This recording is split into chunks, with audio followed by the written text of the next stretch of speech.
আপনারা কি নারীদের হেনস্থার সংবাদ দেখেন না? আপনাদের কানে যায় না? চুয়াডাঙ্গা 1 আসনের বিএনপির এমপি প্রার্থী, যার চাচা এবং সে থেকে শত শত চুয়াডাঙ্গাবাসীকে ইট ভাটায় পুড়িয়ে হত্যা করেছে, সেই রকম একজন সন্ত্রাসীকে নমিনেশন দিয়েছে। আর সে বলে জামাত শিবিরের মা বোনদের সায়া ব্লাউজ খুলে নেবে। এই রকম প্রার্থীকে ইসিকে বাতিল করে দিতে হবে। নির্বাচনী আচরণ বিধি লঙ্ঘন করেছে তারেক রহমান। আপনার কাছ থেকে স্টেটমেন্ট আশা করি। বাংলাদেশের গণতন্ত্রের পথে আওয়ামী সন্ত্রাসীদেরকে সাথে নিয়ে আপনারা যে ষড়যন্ত্র করছেন, বাংলার কৃষক, শ্রমিক, জনতা, সাধারণ মানুষ তা রুখে দেবে।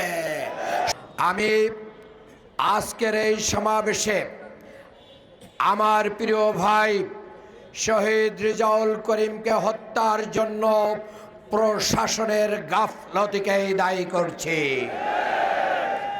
পরিস্থিতি উত্তপ্ত হওয়ার পরে আমাদের ভাইরা 4 ঘন্টা অপেক্ষা করেছিলেন। আপনার পুলিশ প্রশাসন সহ সকল বাহিনীকে দিয়ে কেন তাদের নিরাপদে যাওয়ার ব্যবস্থা করতে পারলেন না? আমরা জবাব চাই। ইন্টারিম গভর্নমেন্টকে এর জবাব দিতে হবে। প্রশাসনের যারা গাফলতি করেছে তাদের দ্বারা শেরপুরে সুষ্ঠু নির্বাচন হতে পারে না। আমি আরেকটি কথা বলতে চাই। সারা বাংলাদেশে যারা নারী অধিকার নিয়ে সোচ্চার, তারা আপনারা কি হারিয়ে গিয়েছেন?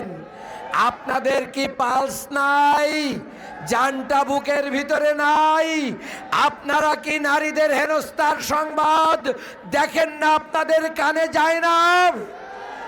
চুয়াডাঙ্গা 1 আসনের বিএনপির এমপি প্রার্থী, যার চাচা এবং সে থেকে শত শত চুয়াডাঙ্গাবাসীকে ইট ভাটায় পুড়িয়ে হত্যা করেছে, সেই রকম একজন সন্ত্রাসীকে নমিনেশন দিয়েছে। আর সে বলে জামাত শিবিরের মা বোনদের সায়া ব্লাউজ খুলে নেবে। এই রকম প্রার্থীকে ইসিকে বাতিল করে দিতে হবে। নির্বাচনী আচরণ বিধি লঙ্ঘন করেছে তারেক রহমান। আপনার কাছ থেকে স্টেটমেন্ট আশা করি। সারা বাংলাদেশে, বিশেষ করে গতকাল কদমতলীতে আমার বোনকে হত্যার জন্য আঘাত করা হয়েছে। সারা বাংলাদেশে মা বোনদের উপর আক্রমণ করা হচ্ছে। আমরা ধৈর্য ধরেছি, তার অর্থ এই না আমরা ঘুমিয়ে গিয়েছি। আমরা ফ্যাসিস্ট হাসিনাকে মোকাবেলা করেছি। কাজেই জামাত শিবিরের সাথে লাগতে আসবেন না। আমরা আল্লাহ ছাড়া কাউকে পরোয়া করি না। পৃথিবীর কোন শক্তি আমাদেরকে পরাজিত করতে পারবে না।